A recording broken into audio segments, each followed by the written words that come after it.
Shalom, puji Tuhan. Pada hari Minggu yang luar biasa ini, biarlah kita mendengarkan firman Tuhan. Kita masuk ke dalam renungan dan ibadah online. Kiranya firman Tuhan boleh termeteraikan dalam kehidupan setiap daripada kita, supaya kita boleh beroleh hati yang baik. Mari kita tundukkan kepala. Terima kasih Tuhan. Kami berdoa, kami menyerahkan keberadaan kami ke dalam tangan-Mu, supaya firman-Mu yang hidup itu boleh masuk ke dalam kehidupan kami dan mengubah cara kami hidup. Terima kasih Tuhan, urapi kami, ya Roh Kudus, berkati kami dengan firman-Mu. Di dalam nama Yesus kami mengucap syukur, kami berdoa. Haleluya, amin. Puji Tuhan, kita akan merenungkan hari ini bagaimana kadang-kadang dalam kehidupan ini kalau kita melihat sekeliling kita, ada orang-orang itu kelihatannya enak ya. Dari gaya hidupnya, kehidupannya, memancarkan hal-hal yang positif, membuat orang itu merasa nyaman di sekitarnya. Jadi ya enggak semua seperti itu memang, tapi tentunya saya percaya setiap daripada kita ingin sekali supaya kita itu menjadi orang-orang yang seperti disebutkan tadi ya, enak untuk dikumpuli dan sekeliling kita terpancar aura yang positif, Jadi ketika kita bersama-sama kita merasakan nyaman dan itu sebetulnya apa yang Tuhan kehendaki bagi setiap daripada kita anak-anak Tuhan adalah hidup untuk diberkati supaya apa? Kita menjadi berkat. Nah, kalau kita jadi berkat tentunya sekeliling kita ini merasa nyaman. Adanya kita membuat kehidupan sekeliling kita menjadi lebih baik. Nah, ini rahasia yang kita harus pelajari. Kita coba lihat di Amsal 4 ayat 23. Di situ dikatakan begini, jagalah hatimu dengan segala kewaspadaan karena dari situlah terpancar kehidupan. Jadi kalau kita itu bisa memancarkan kehidupan yang enak, yang baik, yang positif ya. Jadi orang-orang sekeliling kita tuh kalau kita datang itu merasa senang gitu ya, merasa nyaman, dan bahkan dalam kehidupan sehari-hari pun merasa kita itu mendapatkan berkat dari orang tersebut. Nah, itu namanya kehidupan yang baik. Nah, di sini ditekankan apa? Supaya kita menjaga hati kita dengan segala kewaspadaan, karena dari hati ini bisa memancar hal-hal yang baik. Jadi ya memang terkadang dalam kehidupan ini tidak semua seperti itu ya. Kadang kita mendengar orang itu misalnya lagi nyetir mobil, terus ada orang ngebut di sebelahnya, tahu-tahu terus marah-marah, nguber ya, ngajak bertengkar dan lain sebagainya. Itu kan sesuatu yang menunjukkan bahwa dalam hatinya ada sesuatu yang kurang baik. Bahkan ketika menjawab seseorang itu nadanya tidak enak. Karena apa? Mungkin dalam hatinya ada sesuatu. Mungkin hari itu dia mangkel. Mungkin pagi tadi hatinya terganggu, terusik. Sehingga apa? Kemangkelannya itu, keterusikan hatinya itu membuat dia tuh merespon segala sesuatu itu tidak nyaman gitu loh, tidak bisa memancarkan kehidupan yang baik. Nah, Tuhan mengatakan kita harus menjaga. Nah, menjaga hati itu gimana sih? Nah, ini kita yang mau belajar hari ini. Nah, sebelumnya kita harus tahu hati itu apa. Hati itu ada di dalam kita. Hati itu adalah pusat dari pikiran, ada 3 bagian. Nah, pikiran, perasaan, dan kehendak. Ya. Kalau pikiran kita positif, ya tentunya semua menjadi positif. Kalau pikiran kita ini negatif, ya semua jadi negatif.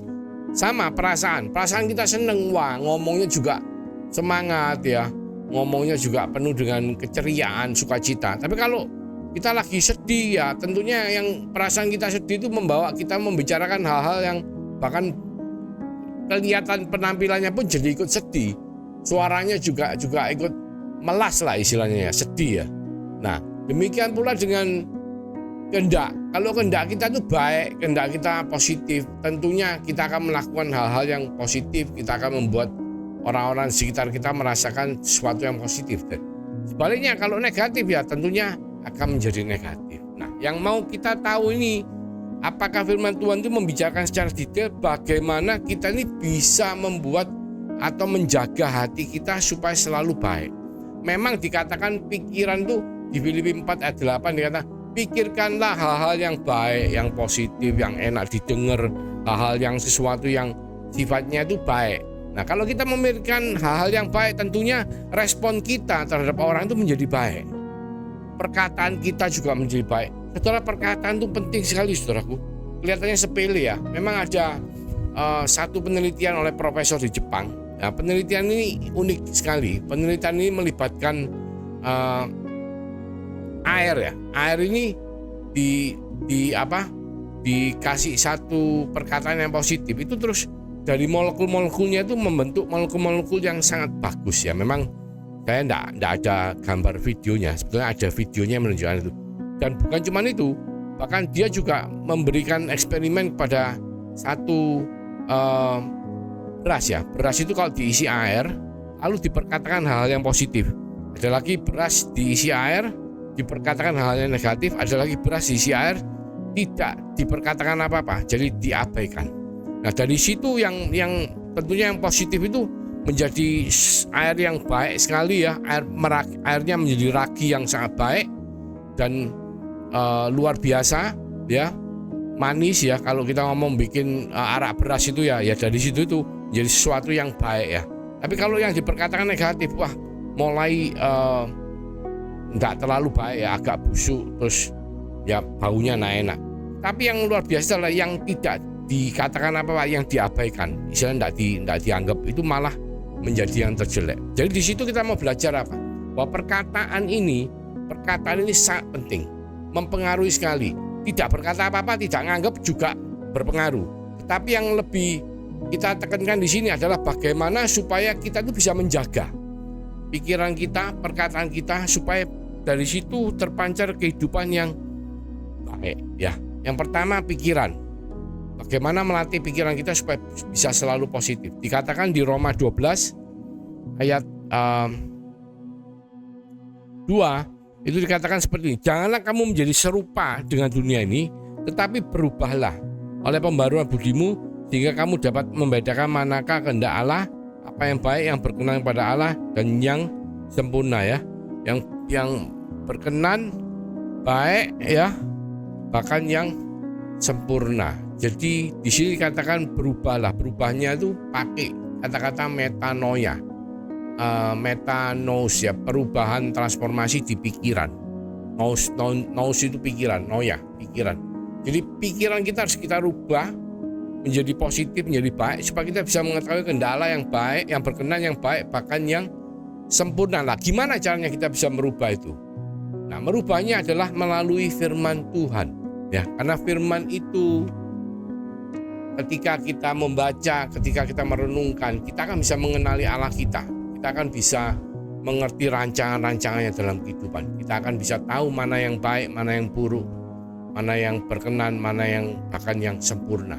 Itu semua ada di firman kita. Oleh karena itu sangat penting, saudaraku, seperti pada hari ini saudara mendengarkan ibadah, merenungkan firman Tuhan, itu kita selalu melakukan itu dari hari ke hari. Karena firman itulah yang membuat kita, mengajar kita, memperbaiki kelakuan kita, membuat kita bisa mengenal Allah kita, membuat kita hidup dalam pertobatan, membuat hidup kita ini masuk dalam ketaatan dan kesetiaan kepada Tuhan. Itu semua adalah dilayani oleh firman Tuhan. Jadi oleh karena itu, marilah kita mulai menganggap firman Tuhan itu bukan hanya sekedar sesuatu yang kita baca atau sesuatu yang kita dengarkan, tapi biarlah semua itu menjadi bagian yang penting dalam kehidupan kita, supaya kita selalu mempergunakan. Di Efesus 5:26 dikatakan bahwa firman itu adalah air yang menguduskan kita, air yang merupakan firman Tuhan. Jadi ketika kita memakai firman itu dalam kehidupan kita, dalam perenungan, dalam melakukannya dalam kehidupan kita, maka firman itu akan menjadi seperti air yang bisa menguduskan saudara dan saya sebagai anak-anak Allah, sehingga pikiran kita menjadi baik. Itu yang pertama. Perasaan, bagaimana kita bisa melayani atau menata, mengatur perasaan kita ya. Tentunya kita kalau masuk dalam perenungan mengenai tabernakel ya, atau bait Allah, di situ ada ruang pelataran. Dari pelataran kita masuk ke dalam ruang kudus, dari ruang kudus kita masuk ke dalam ruang maha kudus. Nah, di dalam ruang kudus itu kita setelah masuk dari pelataran, kita masuk ruang kudus. Di ruang kudus itu ada meja roti persembahan yang berisi 6 tumpuk 2 kali ya, 66 ya. Roti mana tak beragi ya. Roti mana itu kan menggambarkan daripada 66 kitab yang ada dalam kitab suci yang kita makan, yang dimakan oleh imam ya. Setiap diganti baru dimakan oleh imam, itu adalah firman yang harus kita renungkan dan kita makan. Dan di situ juga mesbah dupa doa ya, mesbah dupa bakaran doa. Jadi itu berisi apa? Doa-doa orang kudus. Jadi doa-doa orang kudus itu digambarkan dengan mesbah dupa yang orang melambangkan apa? Ketika orang itu berdoa, dia bisa sampai kepada hadirat Allah. Karena ketika tirai itu telah terbelah menjadi 2 dengan matinya Yesus Kristus di kayu salib, maka mesbah dupa bakaran itu pindah ke hadapannya tabernakel atau tabut perjanjian ya. Tabut perjanjian yang berisikan buli-buli, berisi mana, tongkat Harun, dan 10 hukum Taurat. Dan ada lagi satu benda di ruang kudus yang merupakan adalah 7 kaki dian, berisi api 7 daripada kaki dian yang berisikan minyaknya tidak pernah habis, yang apinya selalu menyala 24 jam ya, karena di ruang kudus itu gelap, saudaraku. Jadi itu adalah gambaran dari doa atau perasaan kita tuh ketika kita berdoa kepada Tuhan, kita tuh menyatakan kasih kita kepada Tuhan. Karena doa itu adalah komunikasi. Kehidupan doa adalah kehidupan yang memiliki hubungan komunikasi dengan Tuhan, yang melambangkan kasih kita kepada Dia. Karena Dia telah mengasihi kita terlebih dahulu sehingga kita bisa mengasihi Tuhan melalui doa-doa kita untuk menghampiri tahta kasih karunia-Nya. Jadi kehidupan doa kita harus kita jaga, saudara. Pertama, pikiran kita melalui firman Tuhan kita jaga. Kita membaca firman Tuhan, merenungkan, belajar firman Tuhan, melakukan firman Tuhan, dan kita memiliki kehidupan doa. Kehidupan doa itu untuk menjaga perasaan kita. Perasaan yang dipenuhi oleh kasih kepada Allah dan kasih kepada sesama ya, melalui doa-doa kita. Karena ketika kita berdoa, kita bukan cuma berdoa untuk diri kita sendiri, tapi kita berdoa untuk saudara-saudara kita yang di luar. Kita berdoa syafaat seperti apa yang Tuhan Yesus lakukan sampai hari ini, saudara. Dan yang ketiga, kita harus menjaga ya tadi apa? Pikiran, perasaan, dan kehendak. Loh, jaga kehendak gimana? Kita kan punya keinginan. Loh ya betul, selama kita hidup di dunia, kita selalu mempunyai keinginan. Dan dunia membuat kita memiliki keinginan-keinginan yang kita ingin lakukan. Tetapi ketika kita hidup berserah kepada Tuhan, hidup kita diterangi oleh firman Tuhan, yang digambarkan dalam 7 kaki dian yang selalu menyala api Roh Kudusnya. Karena Roh Kudus telah dimeteraikan dalam kehidupan setiap daripada kita yang percaya, beriman kepada Yesus Kristus sebagai Tuhan dan Juru Selamat. Dan ketika kita belajar untuk berserah kepada Roh Kudus, pimpinan Roh Kudus, maka kita bisa menyerahkan kehendak kita kepada Tuhan. Memang tidak 100% dalam arti tidak mungkin manusia itu selalu mau melakukan sesuatu selalu tanya dulu, tak tanya dulu sama Tuhan, tak doa dulu, tidak mungkin. Tetapi ketika kita belajar untuk berserah kepada Tuhan, belajar untuk melibatkan Tuhan dalam setiap perkara dalam kehidupan kita, Roh Kudus yang telah dimeteraikan dalam kehidupan saudara dan saya akan selalu memimpin dan menuntun langkah saudara, akan selalu memberitahu saudara. Ya, dikatakan di ayat favorit ketika pandemi terjadi, saudara mungkin tahu semua ya, di Mazmur 91 itu jelas sekali. Di situ tuh kenapa kita penting sekali untuk bisa menyerahkan kehendak kita kepada Tuhan. Mazmur 91 ayat 14 dikatakan seperti ini. Sungguh hatinya melekat kepadaku, maka aku akan meluputkannya. Aku akan membentenginya sebab ia mengenal namaku. Melekat, saudara. Hati kita itu melekat. Hati itu pikiran, perasaan, dan kehendak kita itu melekat sama Tuhan. Bagaimana caranya kita bisa melekat sama Tuhan? Kita hidup selalu dalam perenungan firman Tuhan. Selalu membawa firman itu menjadi bagian yang penting dalam kehidupan kita. Dan juga kita selalu memiliki kehidupan doa yang selalu aktif ya, berkomunikasi penuh kepada Tuhan. Sama seperti gambarnya seperti Musa. Musa itu ketika dia bertemu sama Tuhan di kemah pertemuan, dia dipanggil sama Tuhan. Perjanjian lama tidak semua orang bisa ketemu Tuhan. Nah, Musa ini karena orang yang diurapi, dia salah satu yang punya hak istimewa untuk ketemu sama Tuhan. Tetapi hari-hari ini saudaraku, di perjanjian baru, semua orang yang beriman kepada Yesus Kristus sebagai Tuhan dan Juru Selamat, kita punya hak istimewa untuk ketemu sama Tuhan. Dan kita akan menemui Tuhan, menghampiri tahta kasih karunia Tuhan, itu ketika kita berdoa. Jadi waktu kita berdoa, Tuhan itu mengizinkan kita tuh untuk menghampiri tahta kasih karunia. Seperti Musa tuh ketemu sama Allah, muka tatap muka. Nah, ketika kita mengalami itu, saudara, Musa itu keluar dari kemah pertemuan setelah ketemu sama Allah, mukanya itu bisa bercahaya. Ya, tularan kekudusan Tuhan. Demikian pula saudara dan saya, ketika kita dalam kehidupan doa, kita selalu menghampiri Tuhan, kita selalu berkomunikasi dengan Tuhan, punya kehidupan atau komunikasi yang aktif dengan Tuhan, maka Tuhan akan mengimpartasikan perasaan kasih-Nya dalam diri kita, sehingga kita bisa mengasihi karena Dia lebih dahulu mengasihi kita. Dan hubungan ini, kehidupan doa ini akan membuat kita mampu untuk melekat sama Tuhan. Apalagi kalau kita hidup berserah, belajar untuk berserah kepada kehendak Tuhan, berserah kepada Roh Kudus, mementingkan juga Roh Kudus sebagai salah satu pribadi dari Allah Tritunggal. Karena Dia juga pribadi. Pribadi itu juga punya perasaan, pikiran, dan kehendak. Jadi kalau kita belajar untuk mendengar suara Roh Kudus dan hidup melibatkan Tuhan selalu melalui Roh Kudus yang telah dimeteraikan dalam kehidupan saudara dan saya, maka kita akan bisa melekat kepada Tuhan seperti yang Mazmur katakan 91 ayat 14, kata sungguh hatinya melekat kepadaku, maka aku akan meluputkannya, aku akan membentenginya sebab ia mengenal namaku. Jadi ketika kita melekat hati kita kepada Tuhan, maka kita bisa menjaga hati kita dengan penuh kewaspadaan. Supaya apa? Supaya hidup kita ini, kehidupan kita yang kita pancarkan ini menjadi enak, saudaraku. Jadi kalau kita kumpul kemanapun kita, di pekerjaan, sama rekan kerja, kita disenangi, kita jadi berkat. Sama bos ya, kalau kita punya bos, atau sama partner kita, ataupun sama supplier kita, atau rekan-rekan kerja kita, itu semua itu menganggap kita ini enak ya orang ini ya, nyaman ya, orang ini ya, seneng aku ketemu sama orang ini. Nah, itu sesuatu yang saudara dan saya rindu untuk terjadi dalam kehidupan kita. Ayo kita mulai belajar untuk menjaga hati kita, yaitu pikiran, perasaan, dan kehendak kita. Supaya apa? Kehidupan yang kita pancarkan itu baik, saudara.